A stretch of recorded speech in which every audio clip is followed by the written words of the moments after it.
Good morning student. आज class 8 के लिए चैप्टर है वाक्य विचार।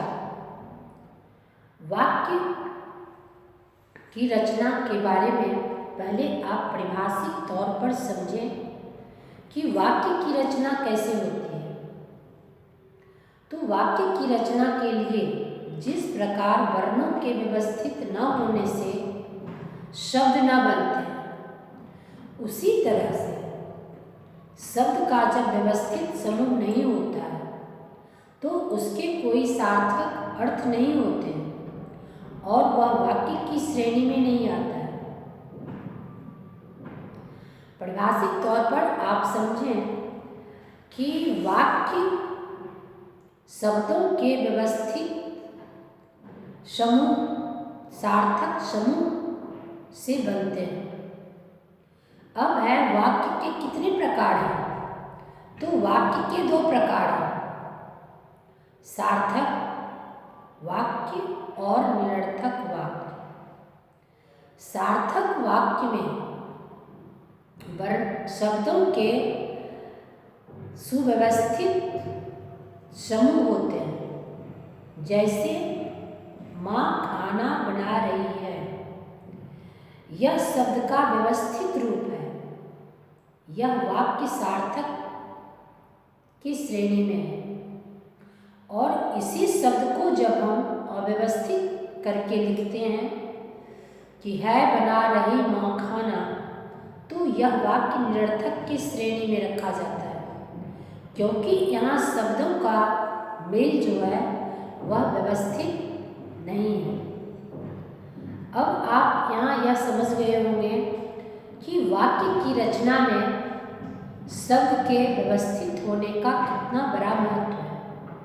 शब्द वही रहते हैं, लेकिन उसको हम व्यवस्थित नहीं कर पाते हैं तो उसका सार्थक अर्थ नहीं निकलता है। दूसरा है अब वाक्य की रचना। वाक्य की रचना के लिए वाक्य में कर्ता एवं क्रिया का होना आवश्यक है। कर्ता यानी काम करने वाला, क्रिया यानी जो उसके द्वारा कार्य किया जाता है। तो बिना कर्ता और क्रिया के वाक्य संभव नहीं है। अब आपके मन में यह प्रश्न आता होगा कि वाक्य की रचना में तो कर्म भी जुड़े होते हैं, तो जिस वाक्य में कर्म जुड़े होते हैं वह वाक्य सकर्मक होता है। जैसे राम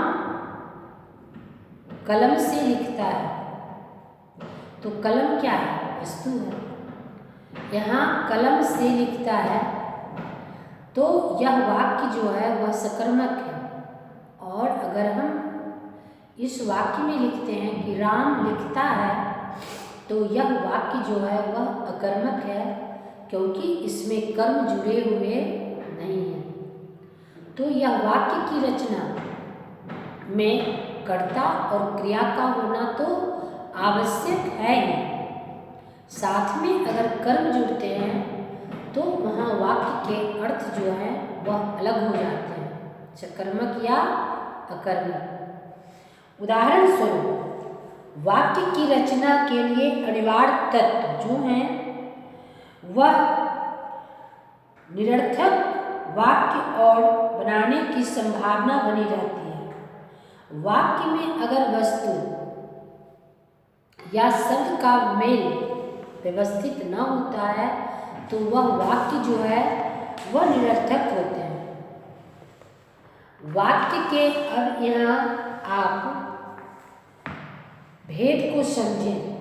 वाक्य के जो आपने भेद पढ़े सार्थक और निरर्थक, उसी तरह से वाक्य के अंग भी होते हैं, उद्देश्य और विधेय। कार्य करने वाले को हम वाक्य में उद्देश्य कहते हैं, यानी जो करता है, और उसके जो द्वारा जो कार्य किए जाते हैं वह विधेय है।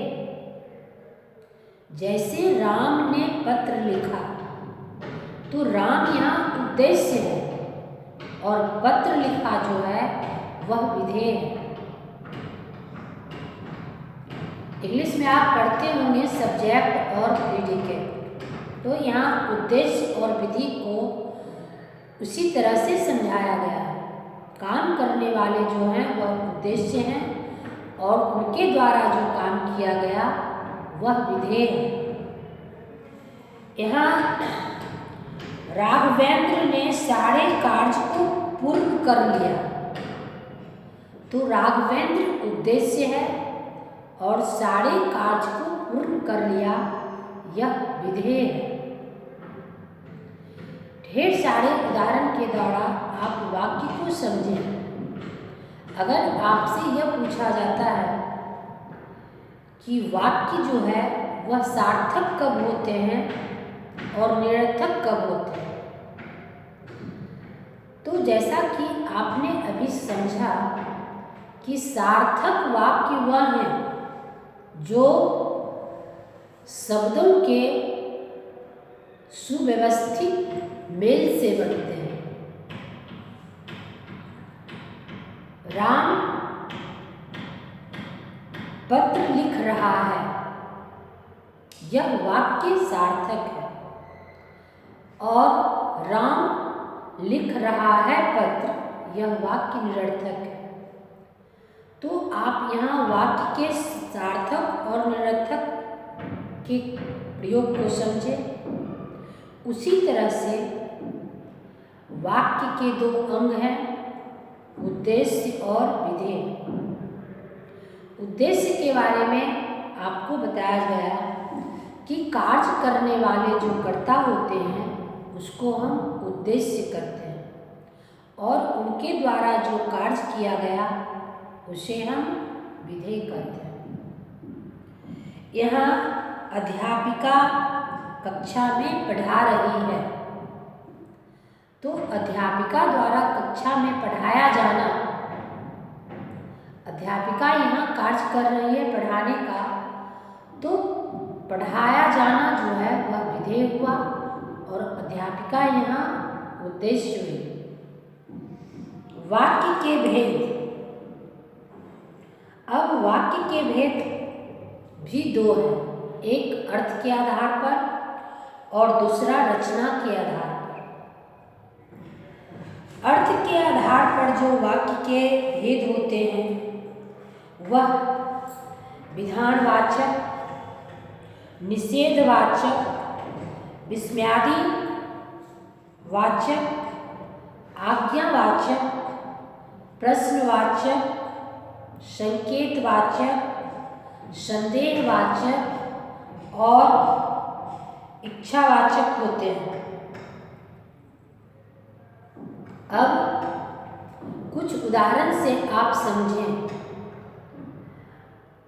विस्मय भरा शब्द जो होता है वह हर्ष से भी संबंधित होता है, यानी खुशी से भी और शोक से भी। यह विस्मय की स्थिति होती है, हाँ ना की स्थिति होती है। जैसे हाय वह गिर गया, यहाँ हम हैरानी व्यक्त कर रहे हैं, शाबाश तूने तो गजब कर दिया, यहाँ हम खुशी व्यक्त कर रहे हैं। तो ऐसे वाक्य को विस्मयादि वाचक के अंतर्गत रखा जाता है, और इसमें जो है एक संदेहवाचक वाक्य, वह हाँ ना की जो स्थिति है, शायद तुम्हें कोई बुला रहा है, यानी मुझे भी पता नहीं है, मैं भी संदेह में पड़ी हूँ कि तुम्हें कौन बुला रहा है। ऐसे वाक्य को संदेहवाचक वाक्य कहा जाता है। इच्छा बोधक, मेरी यह इच्छा है, पता नहीं और इसके पीछे क्या कारण है, ईश्वर तुम्हारी रक्षा करे। यह इच्छा बोधक वाक्य के अंतर्गत रखा जाता है कि मेरी इच्छा है कि ईश्वर आपकी रक्षा करें। अब यहाँ रचना के आधार पर वाक्य के 3 भेद को बताया गया है: साधारण वाक्य, संयुक्त वाक्य और मिश्रित वाक्य। अगले वीडियो के माध्यम से आपको इस वाक्य पाठ को बताया जाएगा। धन्यवाद।